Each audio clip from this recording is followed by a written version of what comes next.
From Russia with Love was another weird experience for me. A couple of years back, I played the EA video game adaptation, but I barely remembered the plot from that. I'll be doing a full comparison of these two later on in the series when I get to look at the game again, since as it turns out the game has actually very little in common with the film. But regardless, I overall enjoyed the second Bond outing quite a bit more than Dr. No, and that's probably since more of the traditional Bond aspects were introduced in this film. In regards to the plot, I was actually quite surprised of how it continued more or less from where Dr. No left off. Two agents of Spectre meet with their leader to discuss a new plan that will enact revenge on Bond for his actions in the first film. Later films, as we see in the franchise, will have little to no references to past installments, so this is interesting to see now. From Russia with Love also brought back the character of Sylvia Trench, the woman who showed up at the casino table in Dr. No, and surprisingly, from a bit of research, I learned that Trench was actually meant to be seen as Bond's steady girlfriend on the side, and was also intended to appear in 6 of these original films, but was dropped after this. I guess the idea of Bond having a steady love interest probably didn't fit in with the guy betting a bunch of new girls in each film. Anyway, back to the plot. Spectre plans to use a defecting Soviet woman named Tatiana Romanov to lure Bond in with the promise of delivering a cryptography device called Elector to the British government. Complicating this plan up a little bit is that Tatiana has no idea that her boss, Rosa Klebb, is actually an agent of Spectre, and is merely just using her. Also, Spectre sends their own agent, Red Grant, to track Bond throughout the film, and then finally kill him and take the Lecter when the time is right, so that he can bring it back to Spectre and they can end up selling it back to the Russians. The plot is much more complex than what we saw in Dr. No, whereas that film housed more of a simplistic murder investigation plot. From Russia with Love is filled more with a tense political backdrop. The deal of Bond collecting the Lecter puts the British and Russians at odds with each other. There aren't as many side characters in Dr. No, but I quite liked Kerim Bey, who's Bond's contact in Istanbul. Kerim is a great replacement for Felix from the first film. Bond girl Tatiana is good, but I took a slight issue with her character. See, when we meet her, she seems like a very confident woman willing to do anything for her country, and she generally seems like a smart person. Klebb tells her that as part of her plan, she needs to pretend to be in love with Bond and thus only defect to him.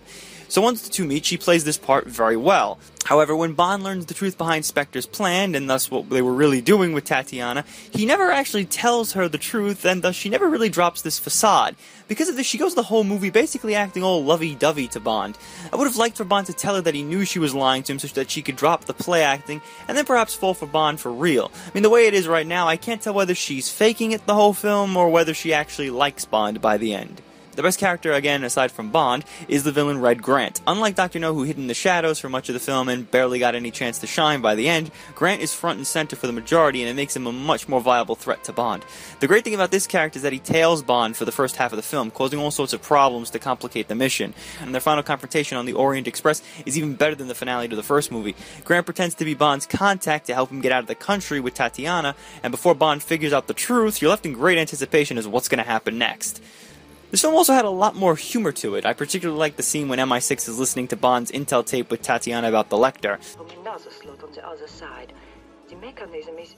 Oh, James, will you make love to me all the time in England? Day and night. And the character of Kerim Bey also added to this, making him a nice foil for the more serious Bond in their scenes together. The film also introduced Q, or rather Boothroyd, from Q Branch, which means this is the first Bond film where we got to see some gadgets like the assembling sniper rifle and the rigged briefcase. An issue, though, that I took from the overall plot of the film was a side plot introduced early on. After an attack in Kerim's office from the Russians, he takes Bond with him to a gypsy camp in order to take shelter. This then leads to a Russian agent called Korolenko to attack them, which then leads to another scene where Bond and Kerim go to kill him. These scenes aren't bad by any means, but they really have nothing to do with the overall story. It's kind of like the plot decided to take a detour for a bit before remaining to the main thread. Although thankfully after all this gets said and done, the plot gets back on track and it stays there. From Russia with Love was also the first Bond film to sort of attempt an opening title theme song. I say sort of since there is a song for From Russia with Love, but it's not played during the title sequence, but rather partways near the beginning, and it's only in the background, although it is heard again at the end fully. The title song From Russia with Love is actually really good, and it's a shame it's not used for the opening title sequence. Sung by Matt Monro, who sounds a lot like Frank Sinatra for some reason, the song sounds very fitting for a James Bond film, and it's one of my personal favorite theme songs for the franchise. Aside from the small bump in the plot, I actually really enjoy From Russia with Love. It improves on its predecessor in many ways, and that's not always an easy thing for a sequel to pull off. With great side characters and great action, From Russia with Love is an entertaining ride that you're sure to enjoy. So come back next time when we get to look at Goldfinger.